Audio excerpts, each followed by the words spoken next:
Nós estamos começando mais um devocional para a vida e hoje o nosso tema será: o silício não tem alma, a IA jamais será um você. Olá, todos e todas.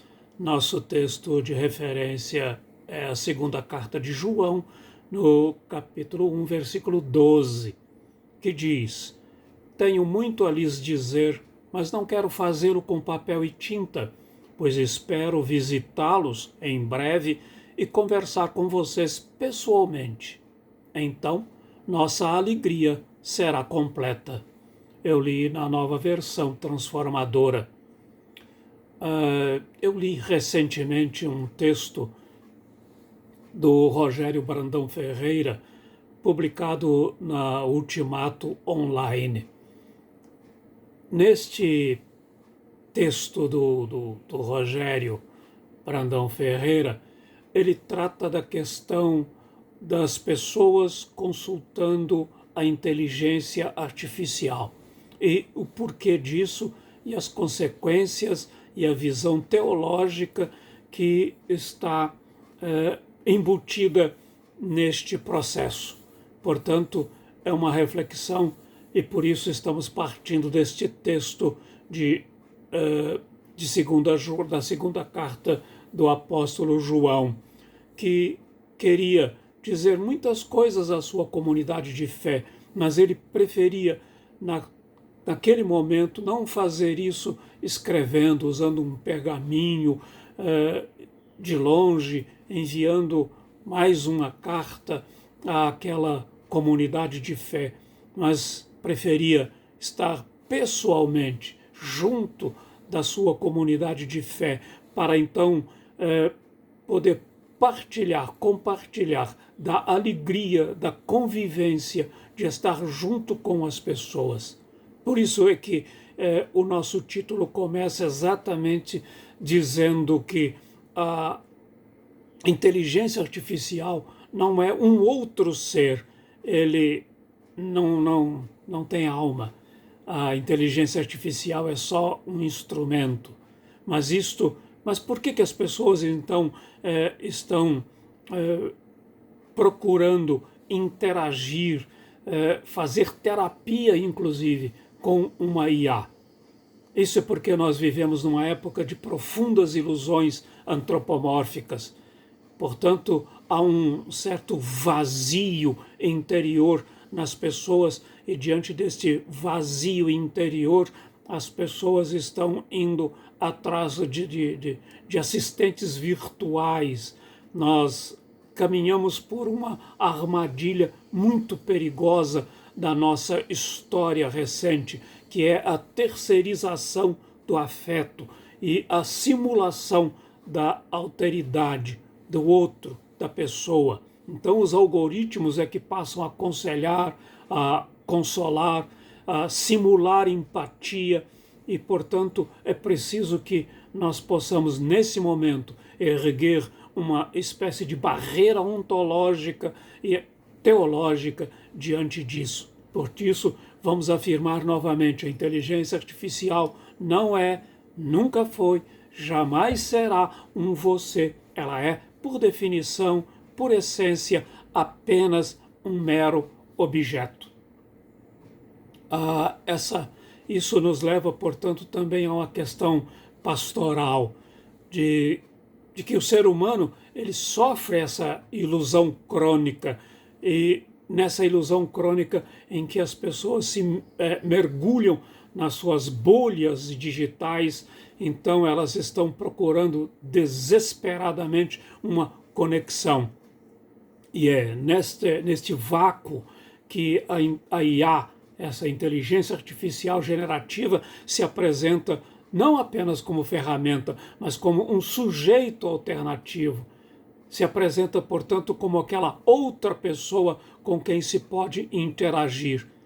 E esse perigo surge exatamente quando nós a usamos não mais para otimizar o trabalho, mas buscamos para preencher o vazio da alma.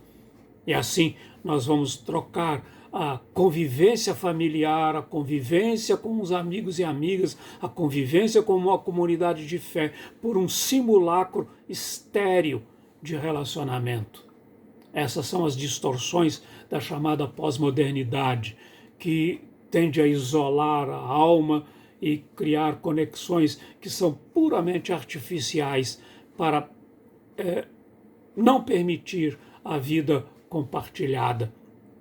Quando se prefere o isolamento das telas ao atrito, né, da comunhão pessoal, a gente ignora a essência do chamado cristão.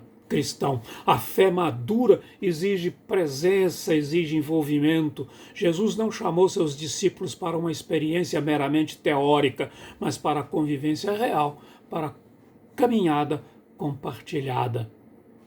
Martin Buber nos ajuda a entender um pouco essa diferença.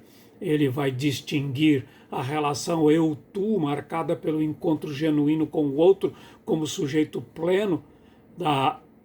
Ele distingue essa relação com a plenitude do outro daquilo que ele chama de relação eu-isto, que é própria do mundo dos objetos, da utilidade e do controle. A IA, a inteligência artificial, pertence exatamente a esse mundo do eu-isto, e não do eu-tu. Ela opera por matemática, por estatística, por probabilidade textual.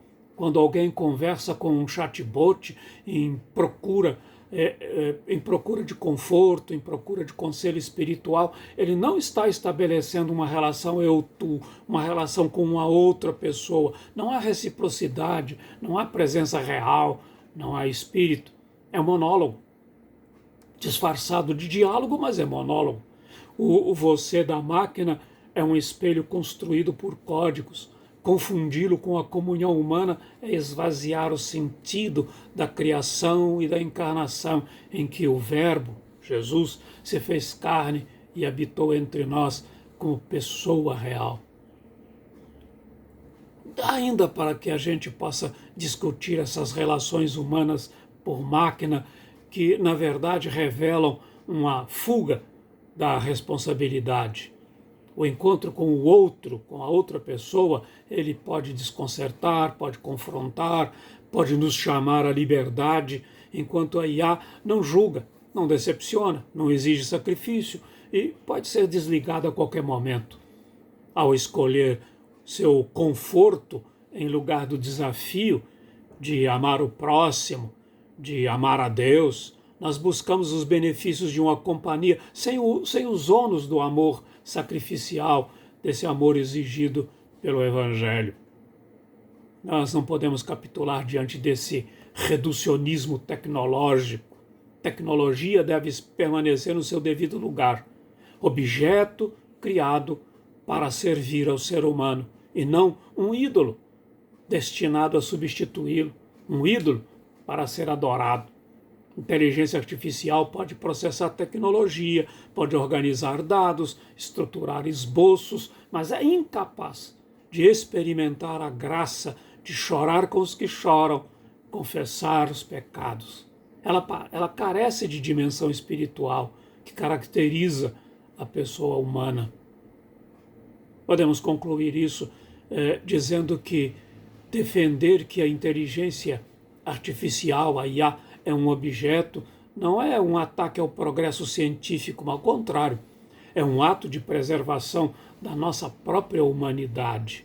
Precisamos resgatar a urgência do olho no olho, do abraço comunitário, da beleza caótica das relações humanas reais, que saibamos discernir o silício do espírito. Silício é a matéria-prima da inteligência artificial, mas o espírito é a essência do ser humano. A IA é apenas o isto. E que nunca nós possamos cometer a insensatez, a loucura de chamá-la de você. Essa urgência do encontro pessoal ganha na vida cristã o seu contorno mais dramático no Calvário, no sepulcro vazio, na ressurreição de Jesus. Filho de Deus, ao entregar o seu Espírito na cruz, tem o seu corpo transformado temporariamente em um mero objeto material, uma matéria sem alma, que, embora inerte, é tratada com profundo respeito e dignidade por José de Arimateia. No entanto, quando Maria Madalena vai ao sepulcro na manhã de domingo, ela nos ensina que o corpo de quem se ama é infinitamente mais do que um simples objeto a ser reverenciado. Ela não buscava uma relíquia ou uma lembrança estática, ela buscava desesperadamente uma pessoa. Ao tatear na escuridão da dor à procura daquele que era naquele momento um isto inanimado, ela é surpreendida pelo milagre da ressurreição e encontra o outro com letra maiúscula, o outro vivo, o único e verdadeiro você, que nos conhece perfeitamente e nos chama pelo nome. Esse outro é Jesus. É com ele que nós mantemos uma relação espiritual. É essa mesma percepção de que a nossa existência só se completa diante desse tu divino e relacional que Pedro resume com precisão lá no final do Evangelho de João, quando este tu divino, Jesus ressurreto, presente com ele, o interroga: Pedro, filho de Jonas, tu me amas? E ele responde: Senhor, tu sabes de todas as coisas, tu sabes que te amo. Que essa seja a nossa resposta diante deste mundo tão digitalizado, tão fora das realidades humanas, da convivência do dia a dia, que a nossa resposta seja uma resposta ao Senhor, que sabe todas as coisas, sabe que nós o amamos e que nós possamos amar uns aos outros como Jesus, esse Jesus, nos amou.